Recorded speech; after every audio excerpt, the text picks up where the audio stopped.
सोना एक बहुत ही गरीब लड़की थी। सोना के पिता का तभी देहांत हो गया जब वो छोटी सी थी और उसकी माँ राधा ने उसे पाल पोस के इतना बड़ा किया। घर में इतनी कमाई नहीं थी कि राधा सोना और छोटे बेटे रोहन को पढ़ा सके।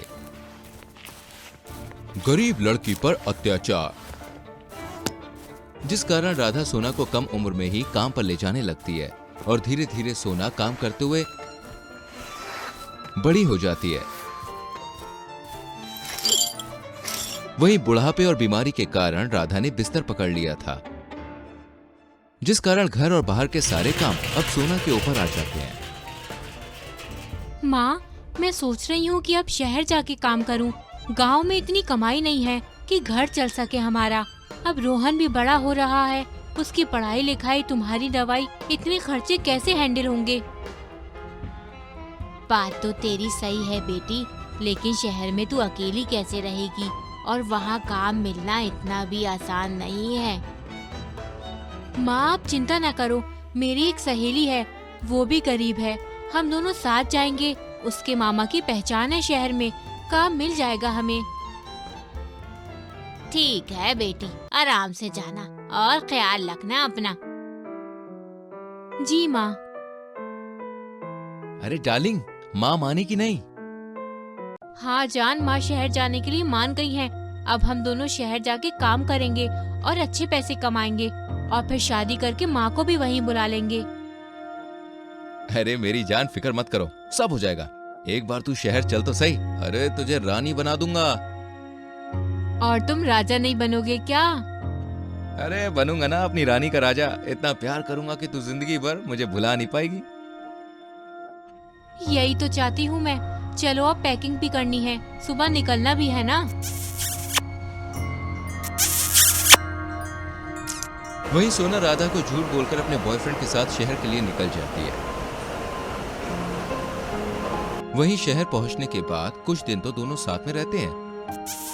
केशव रोज दारू पी के आता है, सारा दिन सारी रात सोना के साथ गलत काम करता है, उसे मारता है, पीटता है, उसके साथ दुष्कर्म भी करता है। केशव, जब से तुम यहाँ आए हो क्या हो गया है तुम्हें? काम दिलाने को कहा था, लेकिन तुम तो सारा दिन बस शराब के नशे में रहते हो और मुझे सताते हो।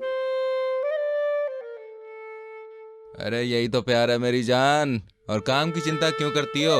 अरे तुझे ऐसा काम दिलाऊंगा कि तू तन मन और धन सबसे खुश हो जाएगी। अरे लाइफ में पैसा और प्यार भर भर के मिलेगा। ऐसा कौन सा काम है? ये ले, ये कपड़े पहन, तैयार हो जा। चल बताता हूँ कौन सा काम है। ये तो बहुत ही छोटे कपड़े हैं, मैं नहीं पहनती ऐसे कपड़े। अरे पहन ले ये कपड़े और चल। फिर केशव सोना को तैयार करके अपने साथ ले जाता है। दोनों एक कमरे में जाते हैं जहां एक मोटी सी औरत बैठकर पान चबा रही होती है। हाँ जा केशव, क्या बात है? आज तो बड़ा सही माल लाया है तू। अरे सही माल लाया है तो दाम भी सही देना भाई। हाँ ये क्या हो रहा है केशव?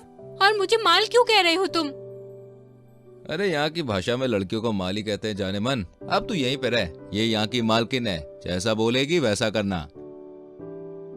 लेकिन हम दोनों तो साथ रहने वाले थे ना? साथ? अरे कौन साथ, अब तू यहाँ पे रह। फिर केशव सोना को तारा के पास बेचकर वहां से चला जाता है। वहीं सोना इन सब चीजों से बहुत ही अनजान थी, उसे कुछ भी मालूम नहीं था ये सब क्या है। वो रात में कमरे में सो रही होती है कि तभी तारा किसी आदमी को उसके कमरे में भेजती है, जो कि सोना के साथ बहुत ही बुरा सलूक करता है। सोना रोती है, बिलखती है, लेकिन उसकी मदद के लिए वहां कोई भी नहीं आता। अब रोजाना तारा सोना के कमरे में अलग अलग आदमियों को भेजती है जो सोना के साथ दुष्कर्म करते हैं। बेचारी सोना की हालत अब बस से बदतर हो गई थी। तुम मुझे यहाँ से जाने दो, क्यों मेरे साथ ये सब किया जा रहा है? पैसे दे रही हूँ ना, क्यों नखरे कर रही है? नहीं, मुझे जाना है, मुझे जाने दो, वरना मैं अपनी जान दे दूंगी। जान दे देगी? दे दे जान, लेकिन तेरे जाने के बाद तेरी माँ और भाई का क्या होगा? सोचा है कभी?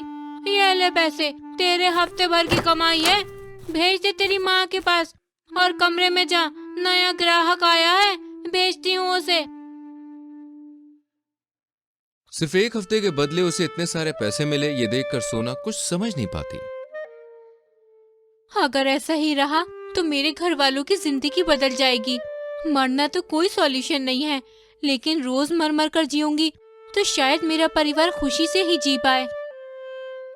ये सोचकर सोना अपना आत्मसमर्पण कर देती है और इसी तरह तारा रोजाना लोगों को उसके पास भेजती है जो कि सोना के साथ बहुत ही बुरा सलूक करता है। सोना रोती है, बिलखती है, लेकिन उसकी मदद के लिए वहां कोई भी नहीं आता।